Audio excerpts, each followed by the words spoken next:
로마서 말씀 묵상하고 있는데 로마서는 복음이 무엇인가, 복음의 진수를 잘 설명하고 있는 말씀이지요.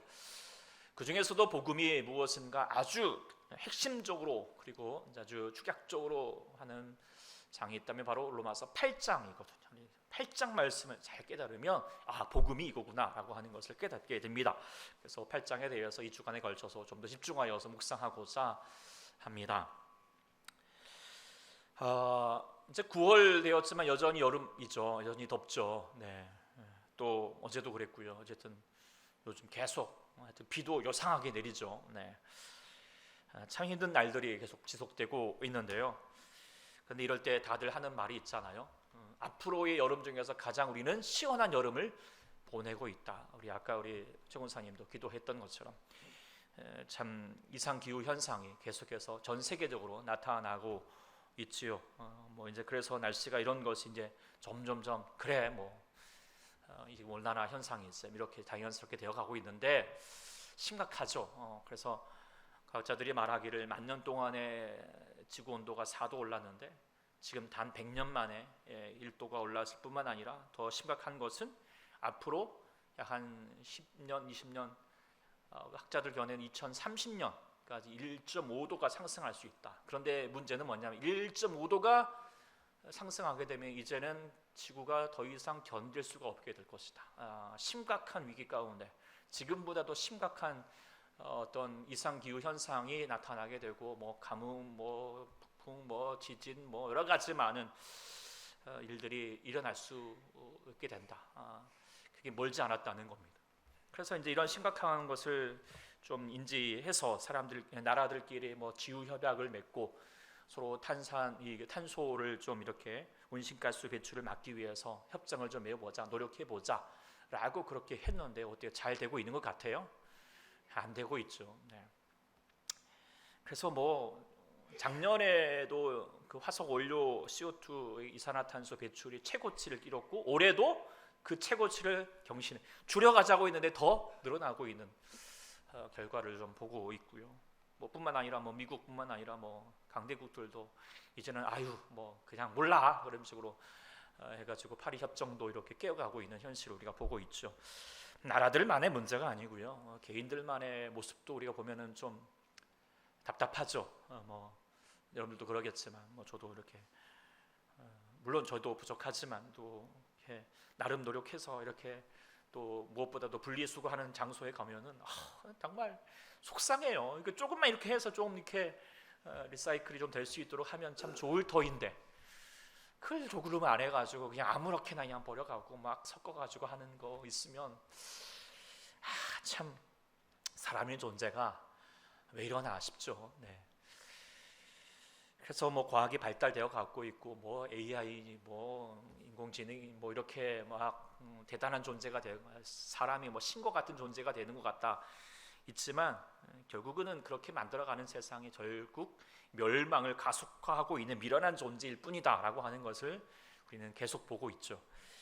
이런 현상에 대해서 사도 바울은 일찍이 인간의 존재란 무엇인가 이렇게 21절부터 오늘 본문에서 이렇게 얘기했습니다. 우리 같이 한번 읽어보겠습니다. 시작. 그러므로 내가 한 법을 깨달았노니 곧 선을 행하기를 원하는 나에게 악이 함께 있는 것이로다. 내 속 사람은 하나님의 법을 즐거워하되 내 지체 속에서 한 다른 법이 내 마음의 법과 싸워서 내 지체 속에 있는 죄의 법을 나를 사로잡는 것을 보는도다. 오호라 나는 공고한 사람이로다. 이 사망의 몸에서 누가 나를 건져내랴. 한마디로 말하면 사람이 마음대로 된다? 안 된다는 거예요. 사람의 마음은 그래 이러면 안 되지. 그런데요 여전히 그런 행동을 안 되면 할 행동을 이래서는 죽을 행동을 계속 저지르고 있다 라고 하는 것입니다. 근데 이제 사람들이 다른 말을 많이 하죠. 바울 시대에도 철학이 발달되어 있었습니다. 헬라 철학들 동시대에 소크라테스, 아리스토 우리가 잘 알고 있는. 그래서 거기서 주장하고 있는 것은 뭐냐면 사람에게는 이성이 있다. 그리고 선에 대한 지식을 가르쳐주며 선한 행동을 하게 될 것이다. 바른 행동은 바른 지식에서부터 나오게 된다. 그러니 이성으로 지식으로 행동을 지배하여서 육신의 욕망, 이 망할 수밖에 없는 상태를 우리가 컨트롤해 가자, 제어해 가자, 계몽시키자라고 그렇게 얘기하는 시대였어요. 그런데요, 오늘 이 로마서를 통해서 사도 바울이 말하고자 하는 것은 그러지 않다는 거예요. 사람이 아무리 선을 행하고자 한다 할지라도 사람 속에 있는 악이 죄와 사망의 법을 이길 수 없다라는 거예요. 사람의 이성과 지성으로 악을 이길 수 없다, 공고한 사람이로다 라고 하는 것을 지금 자각시켜 주고 있는 것이죠. 요즘 말로 이제 현타라고 하는데요, 현실 자각 타임. 헛된 꿈이나 망상 따위에서 빠져 있다가 자기가 처한 실제 상황을 깨닫게 되는 시간을 현타라고 하죠. 현타라는 거예요. 사람이 죄를 이길 수 없다는 거예요.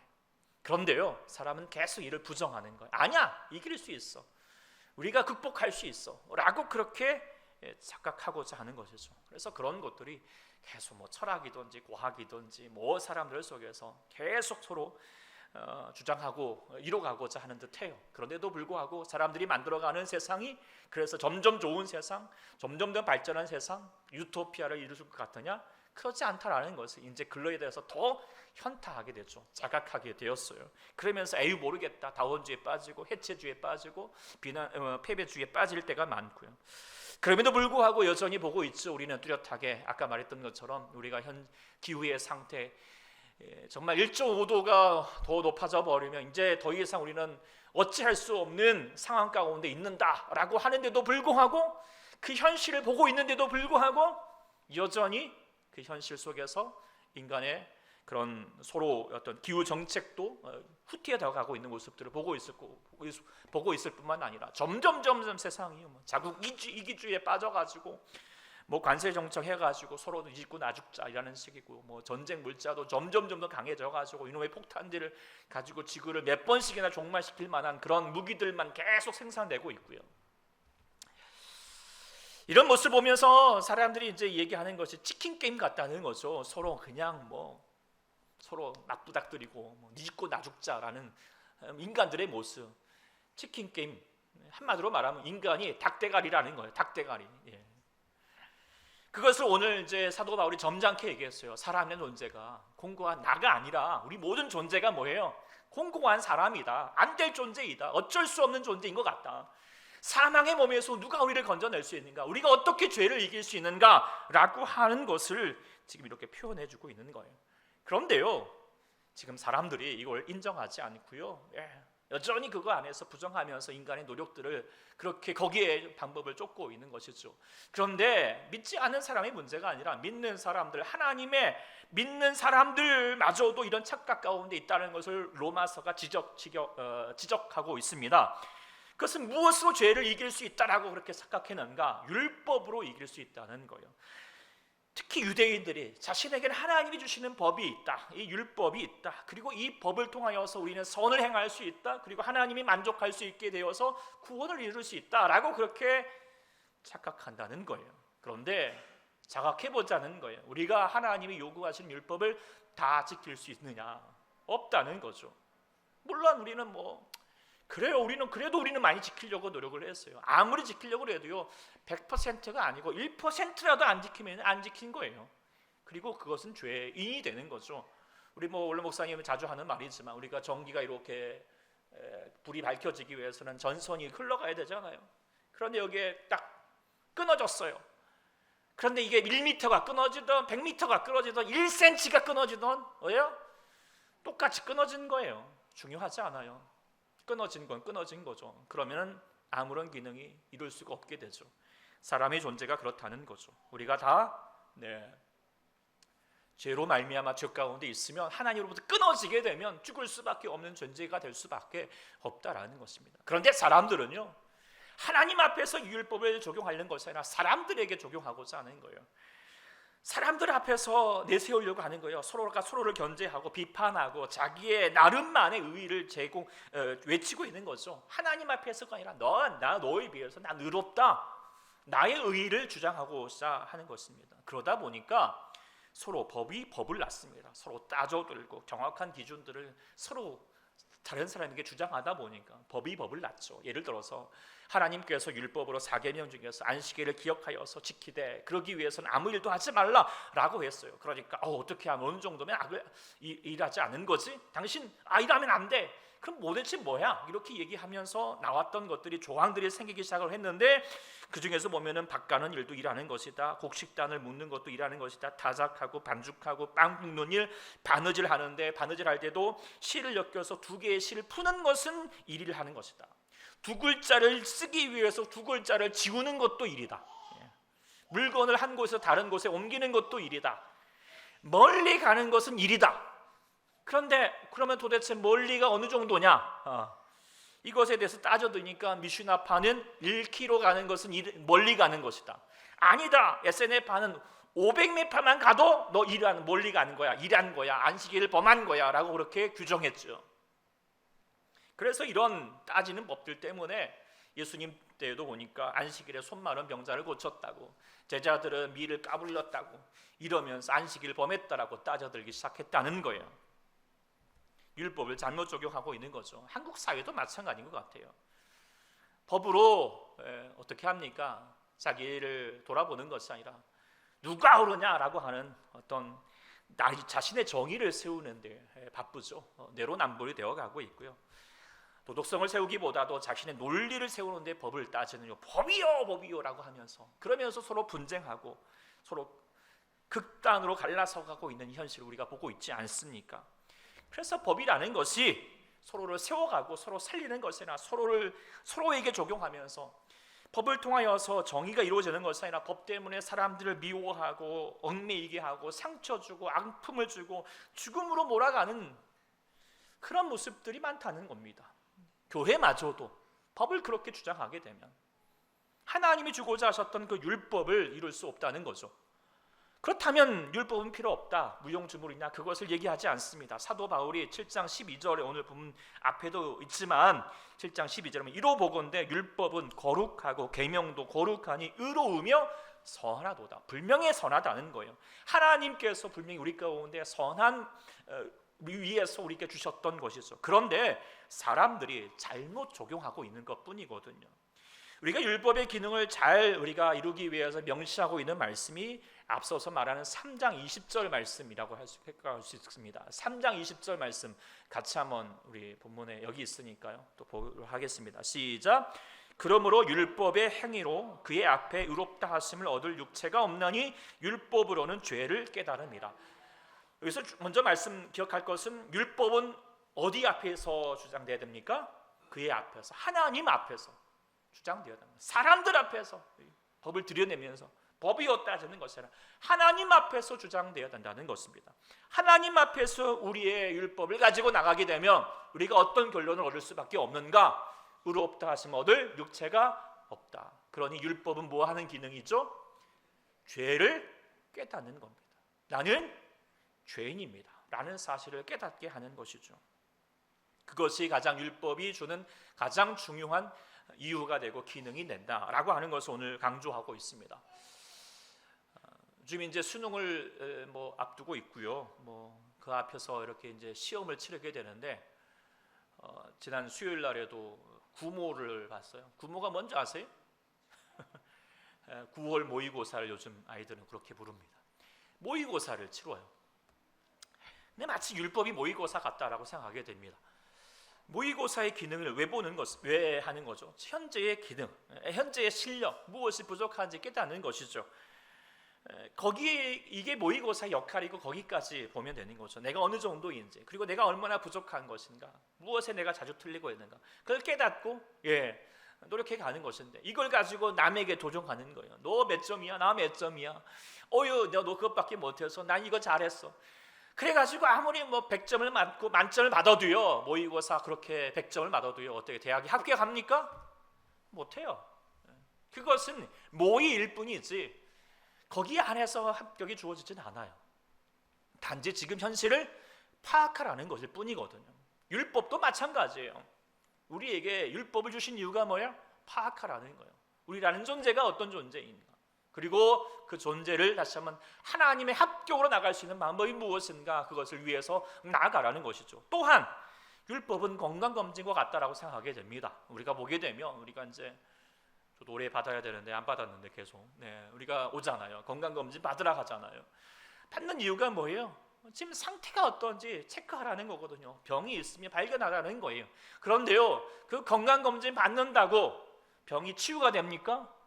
치유가 되진 않아요. 어떻게 하라는 거죠? 파악하고 점검해서 병이 발견되었으면 이걸 고치기 위해서 병원으로 가든지 의사에게 찾아가라는 것을 이야기하고 있는 거죠. 율법도 마찬가지예요.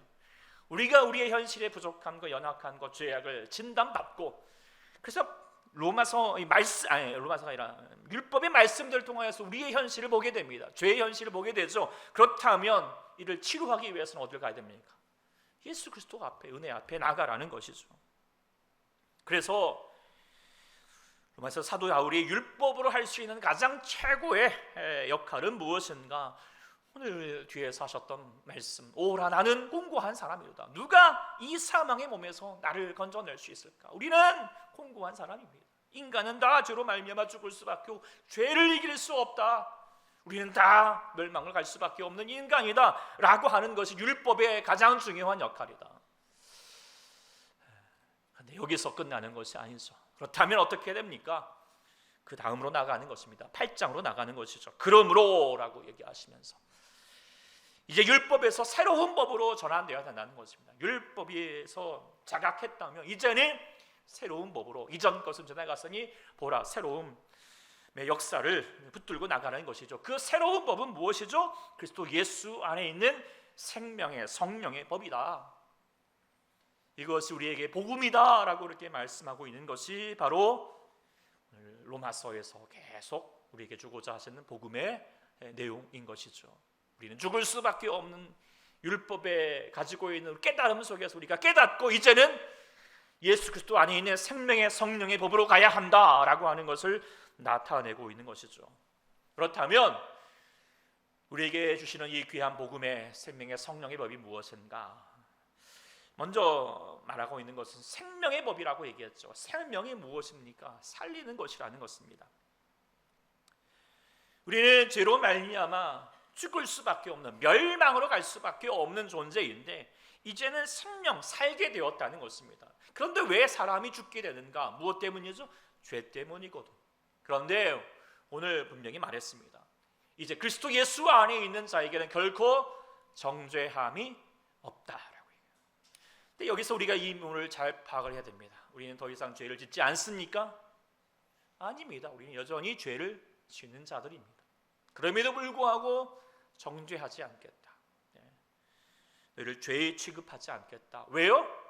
이제 그리스도 안에 있는 자가 된다. 그리스도 안에 있는 자가 되면 그 그리스도께서, 우리는 여전히 죽을 죄인인데 우리 죄를 주님께서 담당하셔서 우리의 죄를 다 도말하시고 하나님의 사죄함을 얻었으니 네가 예수 안에 있게 되면 그 안에 말미암아 죽지 않고 살게 된다라고 하는 것을 강조하셨던 것이죠. 예를 들어서 우리가 내가 난파되었습니다. 바닷가운데 망망대해에서 침몰되어 가는 거예요. 죽게 되는 거예요. 꼼짝없이. 그런데 커다란 보트가 와가지고 건져주는 거예요. 근데 건져주는데 가가면 건져줄 때 아유 내가 이래봬도요, 그래도요 내가 어떤 놈인지 어떤 사람인 줄 아세요? 내가 막 공부도 했고요, 뭐 나름 착하게 살았고요. 뭐 아무리 주장해봤자 뭐 소용이 있어요? 뭐 그 중요하지 않아요. 어떤 의미도 없어요. 중요한 건 뭐예요? 장난건 못났건 보트 안에 있으면 사는 거고요. 보트 안에 있지 못하고 그것도 밖에 있으면 죽는 거예요. 하나님의 구원이 그래요. 그리스도 안에 있으면 사는 거고요. 그리스도 밖에 있으면 죽을 수밖에 없다는 겁니다. 그래서 로마서 누가복음 15장 탕자의 비유에서 얘기를 했죠. 그가 정말 죄악 가운데 나아갔죠. 네. 그때 다시 아버지가 이렇게 부를 때, 아버지 품 안에 안길 때, 너 뭐하다 왔어? 너 어떤 나쁜 짓을 한 거야 도대체? 그 묻지 않았어요. 왜요? 그게 중요하지 않으니까. 중요한 건 뭐예요? 지금 내 품에 있다는 거예요. 그런데 율법을 가졌던 사람들, 첫째 아들은 뭐죠? 너 이런 하나님 집안을 말아먹는 자이다. 나쁜 짓 했다. 그것만 강조하고 있고 정죄하고 있어요. 이게 중요하지 않다. 이 아이에게 중요한 것은 뭐예요? 지금 내 아버지 품에 있다라고 하는 거예요. 그래서 이제 아들이 되니까. 그래서 손에 가락지를 씌워주고, 이제 그렇다면 아들이 되어서 더 이상 죄의 종로를 타지 않고 더 죄지치는 주인에게서부터 해방되는 것이죠. 율법의 정죄에서 해방되는 것입니다.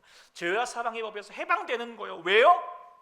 물론 그는 여전히 냄새나기도 하고요, 여전히 죄인으로서 부족한 습관을 갖고 있는지 모르겠지만 아버지 품 안에 있기 때문에, 아버지 집에 있기 때문에, 아버지의 나라 하나님 나라에 있기 때문이죠. 하나님 나라에 있으면 이제는 누가 붙드는 거예요? 하나님께서 붙으시는 거예요. 예를 들어서 우리가 이거 이렇게 떨어져야 되잖아요, 중력이 있으면. 근데 안 떨어지는 이유가 뭡니까? 제가 붙들고 있기 때문이에요. 중력의 힘들보다도 붙드는 힘이 더 크기 때문이겠죠. 하나님께서도 하나님 앞에 거하면 누가 붙드실까요? 하나님께서 우리의 인생을 붙드신 줄 믿습니다.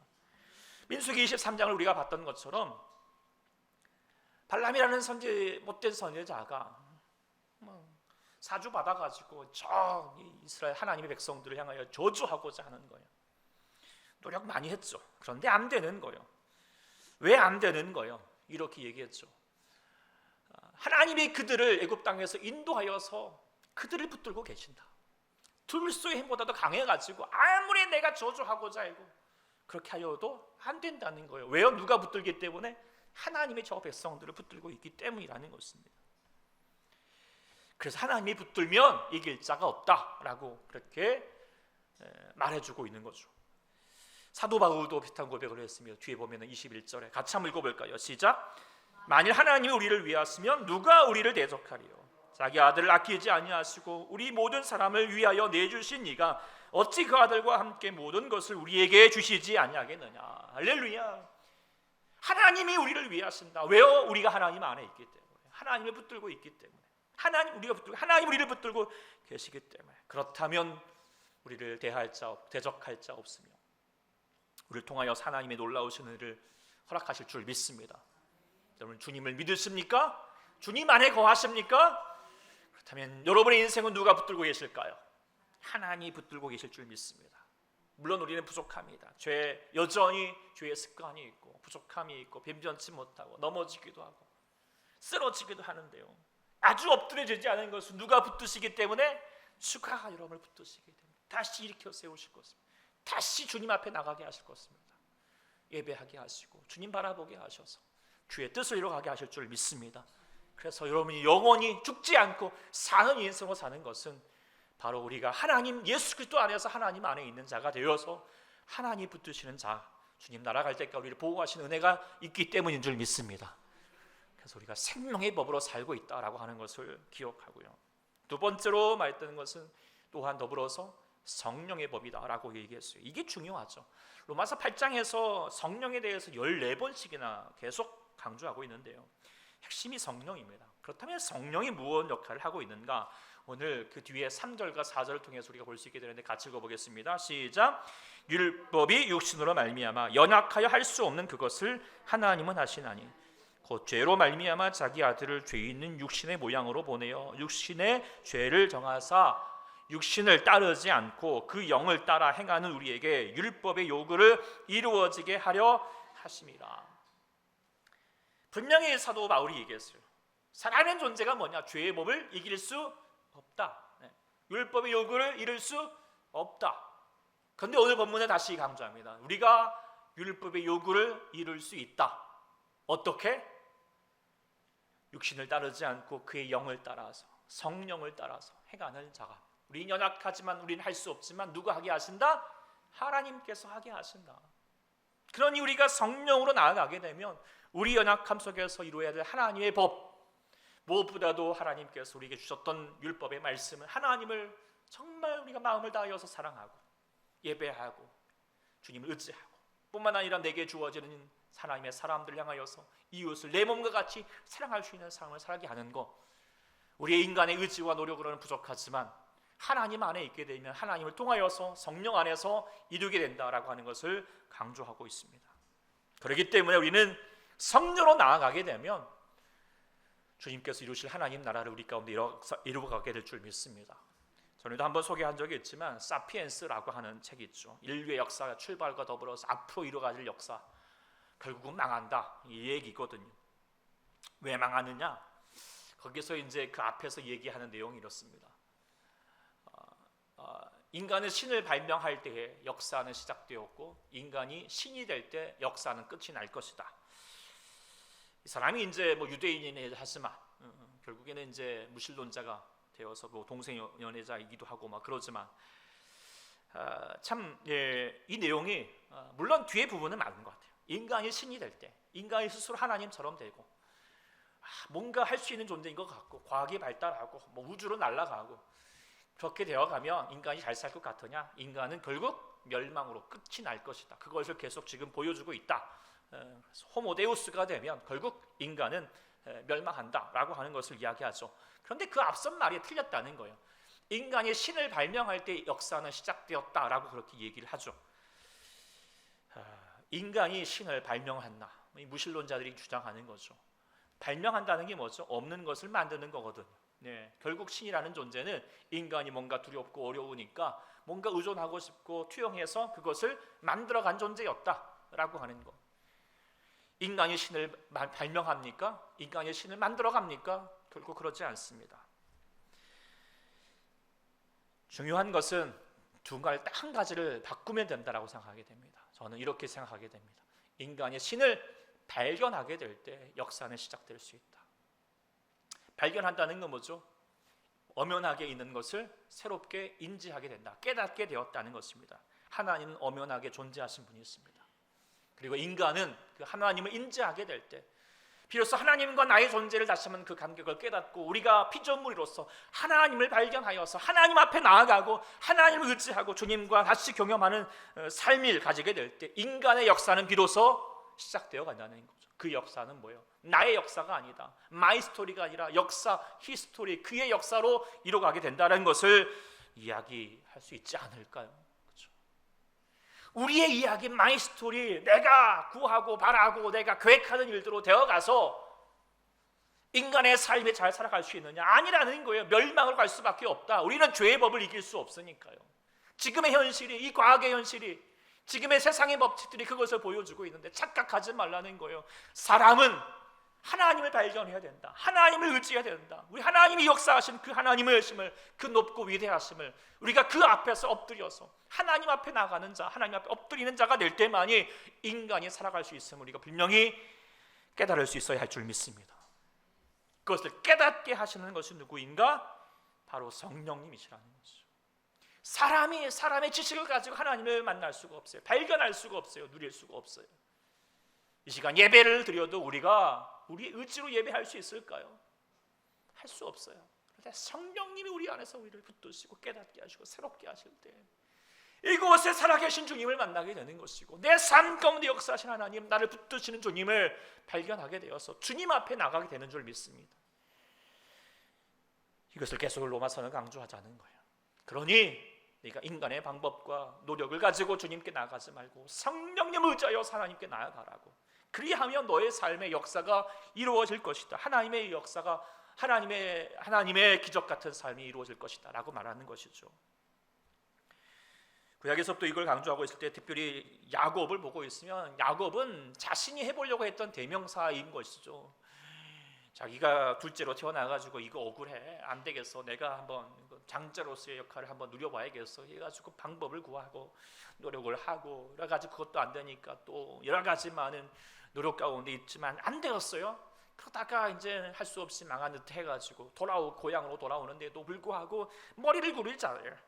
이 형님이 날 죽일 것 같으니까 이제 형님의 마음을 좀 누그러뜨리기 위해서 뭔가 양과 용을 먼저 보내면서 뇌물을 먼저 보내요.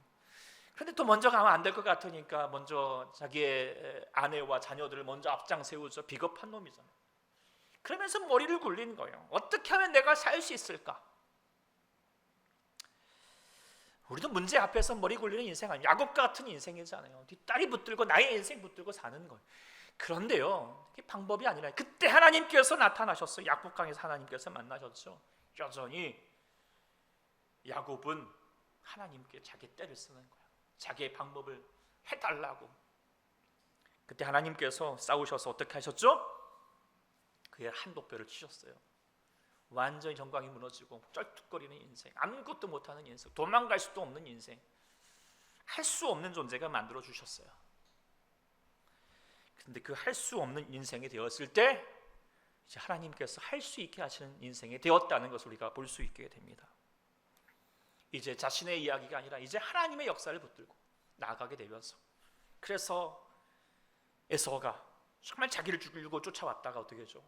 그 동생을 품으로 안으면서 이제 내가 내 아우다라고 그렇게 말했던 거, 아마도 그냥 이놈 그렇게 왔는데 저놈이 저 밖에서부터 껄뚝거리면서 오고 있으니까 치근한 마음이 들었는지 모르겠지만 그것도 하나님의 역사일 것 같아요. 더 중요한 것은 뭐죠? 사람이 내가 하려는 스토리를 가지고 나가면 결국엔 멸망의 스토리를 가질 수밖에 없지만, 하나님 앞에 온전히 엎드려서 하나님이 하실 수 있도록 내 자신을 놓여드리면 그의 역사, 그의 히스토리를 이뤄가게 되는 줄 믿습니다. 그래서 어떤 사람이 얘기해요. 사람이 고민하기보다 좀 생각을 하라고. 고민하는 것은 왜 그랬을까? 그러면서 과거의 것을 붙들면서 부정적인 생각에 사로잡히는 건데요. 생각은 뭐죠? 어떻게 해야 되지? 그러면서요, 긍정적인 결과를 얻기 위해서 사리 분별하는 것을 이야기하면서 이게 이제 그 강사들이 하는 말이에요. 좀 고민하지 말고 좀 생각 좀 하라고요. 그런데요, 우리는 하나님의 사람들은 좀 다른 것 같아요. 고민하기보다도 생각하기보다도 더 중요한 것은 뭘까요? 뭐 해야 될까요? 어렵고 힘들고 답답해질 때 뭐 해야 될까요? 기도해야 합니다. 뭐 해야 된다고요? 기도해야 되는 거예요. 왜요? 내 방법이 아니라 누구의 방법? 하나님의 방법. 하나님이 일하시도록, 하나님이 역사하시도록 내 것을 온전히 내려놓고 마이 스토리가 아니라 히스토리, 하나님의 역사를 이루어갈 수 있도록 내어드리는 것이죠. 그 기도는 오직 성령 안에서 가능하게 하는 것이죠. 성령이 일하실 수 있도록 말씀하시도록 행하는 거예요. 우리의 생각을 멈추고 하나님의 생각을 담아내는 시간이 되는 것 아니겠습니까? 기도하지 않은 사람, 하나님 앞에서 무릎 꿇지 않고 자기 멀리를 굴리는 사람, 결코 하나님의 역사를 이루지 않습니다. 인생은 결국 더욱 피곤해질 뿐이고 더 근심과 걱정과 근심만 쌓일 수밖에 없다는 것을 기억하시기 바랍니다. 기도하십니까? 기도할 때이죠. 늘 우리가 기도할 때입니다. 하나님이 인도하시는 대로 우리는 하셔야 합니다. 그러면 하나님께서 가장 우리를 선하신 길로 인도하실 줄 믿습니다. 사도 바울이 그래서 확신했습니다. 우리 같이 28절 한번 읽어볼까요? 시작. 우리가 알거니와 하나님을 사랑하는 자 곧 그의 뜻대로 부르심을 입은 자들에게는 모든 것이 합력하여서 선을 이룬다. 아멘. 우리가 해가자여서 선을 이루어가는 것이 아니라 우리가 하나님 아버지 앞에 온전히 주님을 사랑하여 주님께 기도하고 주님을 의지하는 자 모든 것을 합력하여서 선을 이루어가실 줄 믿습니다. 이 말씀은 다음 주에도 묵상하도록 하겠습니다. 어쨌든 중요한 것은 오늘 말하고 있습니다. 우리의 힘과 능력으로 된다? 우리가 죄를 이길 수 있습니까? 없다. 우리는 공고한 사람입니다. 이 현실을 보십시오. 죄악이 지금 조금만 지나면 정말 하여튼 1.5도가 넘어서 인류는 더 치달한 고생으로 나갈 수밖에 없는데도 불구하고 여전히 더 탄소 배출 다 강화하고 있고 몰라라 하고 있고 더 멸망으로 가고 있는 현실을 보고 있지 않습니까? 이 사람의 답답한 모습을 보면서 우리들도 그렇게 세상처럼 나갈 것인가? 아니라는 것입니다. 미련한 인생은 결코 하나님의 뜻을 우리가 이룰 수가 없다는 거예요. 율법으로도 이룰 수가 없습니다. 우리가 죄인이라는 사실을 깨달았다면 이제는 어떻게 됩니까? 이 죄를 해결할 길은 오직 주님밖에 없습니다. 예수님밖에 없습니다. 예수 공로 의지합니다. 그리고 주님 앞에 더 나아가면 우리는 이제 더 이상 죽을 존재가 아니라 생명으로 살아가는 존재가 되어갈 것이고, 무엇보다도 성령님께서 우리 가운데 하나님 안에 역사하게 되어서 하나님의 역사를, 히스토리를 이루게 될 줄 믿습니다. 그러니 오늘 또 주님을 의지합시다.